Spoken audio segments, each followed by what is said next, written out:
Position of a point with respect to the circle. Basically इसमें देखिए कोई भी पॉइंट है तो वो सर्किल पे कहाँ पे एग्जिस्ट कर रहा है, ठीक है, उसको फाइंड करने के लिए कंसेप्ट यूज़ करते हैं बेसिकली कि मान लीजिए सपोज कोई सर्किल है, राइट, ऐसा ही कोई सर्किल है। अब कोई पॉइंट अगर रैंडम दिया हुआ है तो कैसे पता करेंगे कि वो पॉइंट इन साइड होगा कि ऑन द सर्किल होगा या आउटसाइड सर्किल होगा, ठीक है। तो उसके लिए मान लीजिए सपोज कि एक पॉइंट P(x1, y1) है, lie out the side the circle, inside the circle, on the circle, और ये सर्किल का इक्वेशन गिवन है, ठीक है, एज ए S1, ठीक है। S1 क्या का मतलब क्या हुआ कि सर्किल में जो सर्किल का एक्सप्रेशन है, एस क्या होगा, सर्किल के एक्सप्रेशंस को, इसको डिनोट करता है, ठीक है। अगर S1 का मतलब हुआ कि सर्किल में अगर जो पॉइंट, जिस पॉइंट को हम लोग चेक कर रहे हैं उस पॉइंट की वैल्यू x की जगह पे x1, y की जगह पे y1 पुट करोगे तो उसको हम लोग S1 बोलेंगे, ठीक है। अगर S1 की वैल्यू पॉजिटिव होता है तो वो आउटसाइड द सर्किल होगा, ठीक है। S1 की वैल्यू अगर निगेटिव होगा तो वो इन साइड द सर्किल होगा। अगर S1 की वैल्यू 0 आएगी तो ऑन द सर्किल होगा, ठीक है। तो मान लीजिए सपोज इसका प्रूफ कैसे करोगे, तो उसके लिए सपोज कोई पॉइंट ले लिया P, ठीक है, ये x1, y1 लिया है, ठीक है, और ये सर्किल का इक्वेशन दे रखा है।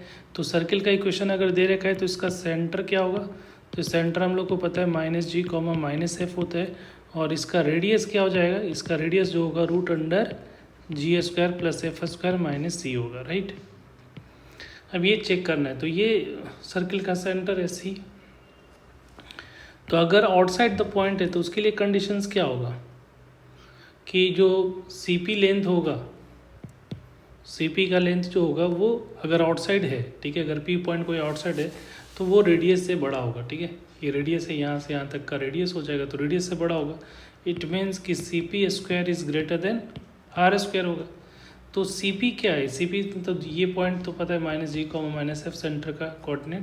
तो यहाँ से डिस्टेंस फार्मूला लगाओगे तो x + x1 क्या हो जाएगा, x1 + g का whole square plus y1 + f का whole square is equal to r, इसका स्क्वायर करोगे तो g² + f² - c हो जाएगा। अब यहाँ पे इसको एक्सपेंड करोगे, ठीक है, इसको एक्सपेंड किया तो x1² प्लस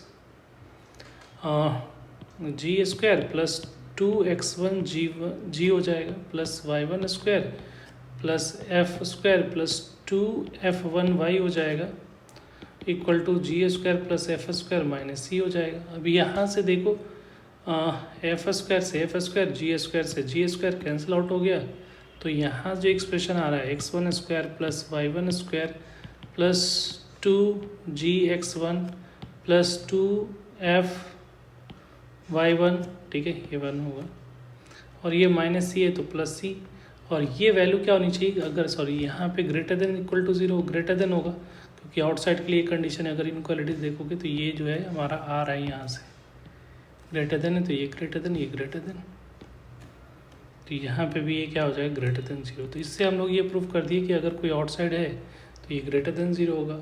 अगर ऑन द सर्किल होगा तो रेडियस के बराबर लिखते, इक्वल टू लिखते, ठीक है। अगर सर्किल के इन साइड होगा तो उसके लिए लेस देन होगा। तो यहाँ पे S1 पहले फाइंड करना है और फिर देखना है पॉजिटिव है, नेगेटिव है या 0 है, ठीक है। अगर पॉजिटिव है तो पॉइंट आउटसाइड द सर्किल होगा, अगर 0 होगा तो ऑन द सर्किल होगा, नेगेटिव होगा तो इनसाइड द सर्किल हो जाएगा, ठीक है। तो इस तरह से हम लोग किसी भी पॉइंट का सर्किल के रिस्पेक्ट में उसका पोजीशन चेक कर सकते हैं, राइट।